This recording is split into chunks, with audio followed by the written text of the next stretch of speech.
vegan, Yeah, and it's going out for a definitely run. not. Shut up. Hello, my name is Frida Faisal. I'm a tour guide in Hasidic Brooklyn, New York.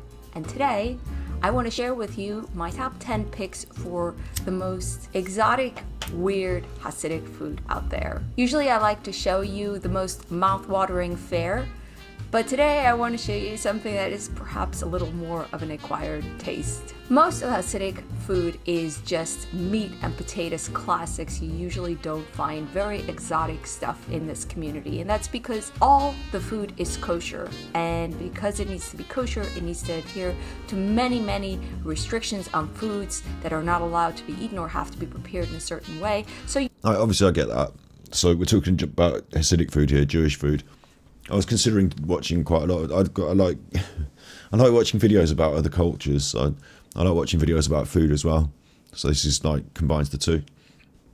So Hasidic food, and I get that it's got to be kosher. So there's probably some quite traditional things that are kosher, and they go everywhere, and everyone they're ubiquitous, aren't they? There's a lot of classic Jewish food, I guess, but we're going to be looking at the weirdest ones. you're not going to find a market of Weird's different for exotic everyone. animals. Because to me, that's all weird. That's elsewhere in the world, right? Yeah. Insects, reptiles to eat. You're not going to find extremely unusual food by Western standards. You have a lot of the cuisine is basic Eastern European with very heavy influences from the Middle East and America. But there are some foods that are a little bit of an acquired taste, and today I will introduce you to them. We must begin with kochena, as it's called in Yiddish, faglivite zaft. What? Let's begin with kochena. Kochinia. And I'll tell you what I perceive here initially, straight off, is I see the Polish influence. I've been to Poland a couple of times, and maybe it's not just Poland, is it? But there's definitely a Jewish population in Poland, or at least there was until Hitler got going, wasn't there? Whoa, that's not a good joke. Shut up with your jokes, you. Why is my video game music not playing, is it? Take that back to the start. Yeah, there we go. In Poland, there was a lot of meat and potatoes, like a lot of bread and fish and stuff like that. Like meat and something and potatoes a lot. As it's called in Yiddish, faglivite zaft, which means gelatin sauce. So the fish has been cooked in this water that has been turned into jello. Which would be from the fish skin and bone, won't it? And faglivite zaft is a specialty and Faglivite zaft. part of the Shabbos fish. Look at that big loaf of bread. The Shabbos fish is usually salmon cooked in a water that gets faglivit, becomes kochena, and you eat it with challah and gefilte fish. Like now I'm vegan, I wouldn't be doing this, but before I was vegan, I would have liked to have travelled the world and eaten all the different foods. So a part of me thinks if I were to ever have the opportunity, I should at least sample the food, even though, because I'm vegan by choice. So if they're eating this and I'm there and they're like, do you want a little bit? I could try it and be like, now I've tasted it and I know what that's like. But I'm not going to sit down and eat great big fishies, thanks. But I still think there's part of me that would like to go and tour the world and eat the different food. Grew up on kochena. Shabbos fish has a lot of sugar, carrots, salmon essentially. It's good. It's good. Very nice.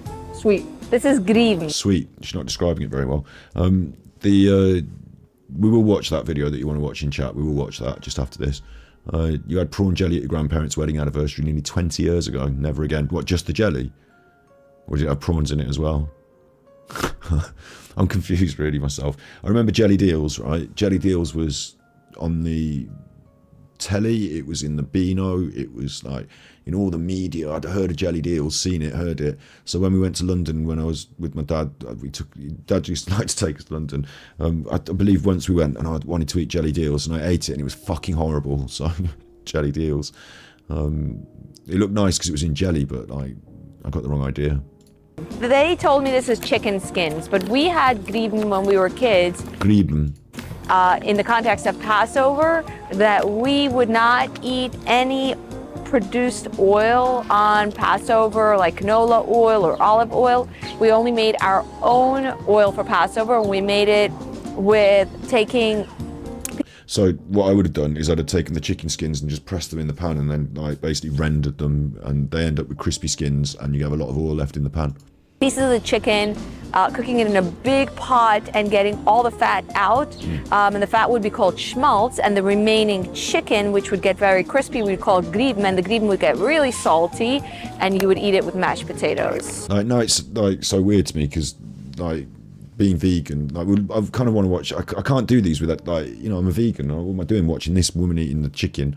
I kind of chose the wrong angle into this because I watch others where you would end up wanting to be vegan at the end of it, but the oil has not totally left. Did you know that you could be generating 10 grand a month or more by simply teaching other... This is like abuse to me now to have to listen to this. Okay, back in the shop, the deli. This is the snazzy music. It looks like a potato kugel has been overnighted. It also has beef in it. See? Oh, I can't eat it. I was like, could I eat this? See? It's like a really soggy meatloaf or something. It tastes like it's been cooked for a long time. Definitely doesn't taste like potato kugel because there's a big chunk of meat. It's not potato kugel. Potato kugel. I think I'd like the potato kugel. It doesn't look very gorgeous, does it? I like the potato kugel part. You're for a scan now. Okay. We might still be here when you get back. Good luck. So this is galarette. I have never in my life tasted it, but I am at Gottlieb. What's that? What's that? Good luck. I mean, are they going to scan you and bring you back? So like, we'll probably still be here depending on how long it takes to push you through the scanner. What do you think this is? It looks like jelly, but they don't have gelatin, do they? And it looks like it might be a dessert, but I've got a part. They don't eat pork, do they? They're Hasidic. So I personally, one of the things that went for me before I started being vegan was the pork. I stopped that first. I wonder, you think it's crab cake, giant crab cake? I've got a feeling, like, the problem with this, right, is it looks like it might be a dessert. So I'm thinking that might taste sweet and yummy, but I'm thinking something's going to happen. It's going to turn out to be something I don't want to eat. Deli and Mr. Gottlieb has just explained to me that this is cooked over 8 hours. It can't be a crab because they don't, I say they all the time, you know, like the other people, but, you know, Jewish, no crab, isn't it? No crustacea, no prawns. Like they showed all that stuff that was wiggling around in the buckets at the start. None of that. I don't think you have pork, do you? If you're Jewish, I think you don't eat pork, or it has to be kosher. Kosher. Maybe it's no pork. Calf's knee. It's and a calf's leg. You see, do you know what I mean? I thought that was going to be like, you know, strawberry cake or something. It's a slow cooked calf's leg. Eventually, maybe I wouldn't, you know, I'm thinking go around the world, eat all the foods, but no, I don't, this is starting to get me eggy, actually. The juices that come out of it become gelatin. I am not a foodie, and this is intimidating me a little. It's the same thing as the fish, but they've like mashed it up together.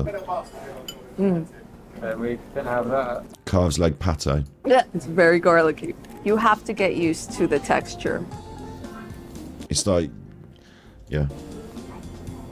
So this customer here in the deli just told me a story. This customer came in and wanted galarette, but he wanted it hot. So they warmed it up and it was returned to soup. He was very disappointed. That's quite funny. Yeah, when I used to eat animals, I could have perceived that as being something I would have munched down on, but... It's like asking for your ice cream hot. Let's keep going. Gottlieb's That was restaurant. interesting.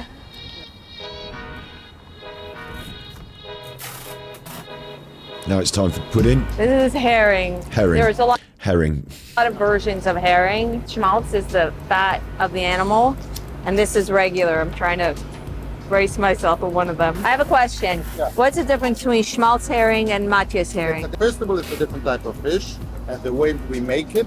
Do you think she spoke more she gave more of a regional accent or local accent when she did the talking to the man. She was like, what's the difference between schmaltz herring and like, when she talked to the camera, she was a bit more like... Versions of herring. Schmaltz is the fat of the animal, and this is regular. I'm trying to brace myself with one of them. I have a question. Yeah. What's the difference between schmaltz herring and Matthias herring? First of all, it's a different type of fish, and the way we I sounded like DSP. make it, it's a different type of texture. It's Ah. salted And more intense. and more intense. What do you suggest? I like this one. Okay, I like your salt. suggestion. Okay, I like salt too. Yeah. Thank you so much. I would love to do this though, like, it's kind of frustrating now that I've chosen to be vegan, but you know, the shop, all the different stuff, like go on a food tour, that's all good, but I just have to have the crisps, wouldn't I? Herring is a classic that I grew up with that the men in my family would eat. The women found this onion-infused dish a little much. So I don't even know if I ever ate herring in my life, but I know that it was I used to eat roll mops. always paired with these crackers called kichel. Kichel is a cracker that is neither sweet nor salty. It's a strange cracker. So we have It's just like a biscuit, you know, like a biscuit you have with cheese. It's not that strange. two things in this very oily fish thing. We have the fish, the herring itself, It's just roll mops. and onions.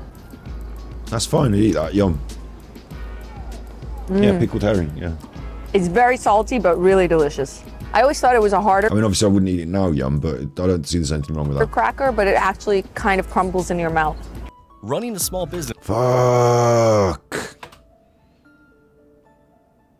If I, like, YouTube Prime's such a cost, but I've had a big windfall recently, haven't I, with the Melly Mel's big donations, big tippies, so maybe I should just get YouTube Prime and not suffer through the adverts for all these streams. And a whole bunch of other dishes, Middle Eastern shawarma and grilled chicken to chicken Caesar salad to sesame chicken. There's a whole spectrum because What am I doing? This is making me hungry. I haven't eaten all stream and now this is making me hungry. in kosher food, it is two categories of food generally, the stuff that is made with meat and the stuff that is made with dairy. The way these things end up working out, it's not necessarily a restaurant that is Chinese or a restaurant that is Middle Eastern, but rather a restaurant that has meat stuff and it ends up mixing Chinese with the meat and burgers, and then a restaurant that will be dairy that will have sushi and pizza and fries all mixed together. Do you have two kinds of cholent? Yeah, overnight or like, Overnight cholent? yeah. Okay, we'll do overnight cholent. Well, we can't do a list of the weird food without touching on cholent and kishke. Cholent and Kishke. That burgers was a really good burgers. Really good Indian burgers. Got some crisps now. I can never eat too much cholent and kishke. Cholent is a stew that is cooked especially for Shabbos lunch with beans, barley, beef. This particular cholent seems to have even lima beans, all sorts of beans in one big cholent. The cholent, word cholent is an expression for everything mixed together. And kishke, which literally is Yiddish for intestines, and formerly it would be that the intestines of the animal were taken, they were stuffed with flour and spices and cooked to get the flavoring from the animal in order to make the most of an animal. So the beans thing, if you took the beef out, you made a vegan version, eat that. It's loads of beans and stuff. Easy. I'd eat that. No beef, please. And then this thing, it's the intestines. So I think we're okay without that. I think I'm happy being vegan. These days, the kishke is just made in a parchment paper with flour and oil. Pretty much, it's probably the most glutinous thing you can eat. It all goes together. I give it to my Friday tour people because that's when it's available in the neighborhood. And some people's reaction is like, woo, and other people really, really take to it. This is definitely the one item on my list that I am probably most habituated to. This is Browne Eyer, which is Yiddish for brown eggs. Apparently it has a special name, which Browne Eyer. Browne Eyer. Again, I'm not eating them. someone on Twitter told me, and I cannot repeat it for fear that I'll butcher it. But we just called it at home Browne Eyer. It's eggs that cook at least overnight in the cholent, and they really take on the flavor of the cholent. This is like hard-boiled eggs, but with flavor. It is really good. After I try everything, my cameraman tries it and he disagrees with whatever I said. Try it. I don't know about this. Another food on my list that really has to go on the list is what's called Falshe Fish. Falshe Fish is Yiddish for fake fish. Now you might think fake fish is some kind of vegan food, but actually made of chicken and eggs that is used on the holiday Passover. I actually thought it was some kind of vegan food. I actually did. And then she just disappointed me hard. Brought me right back down to earth.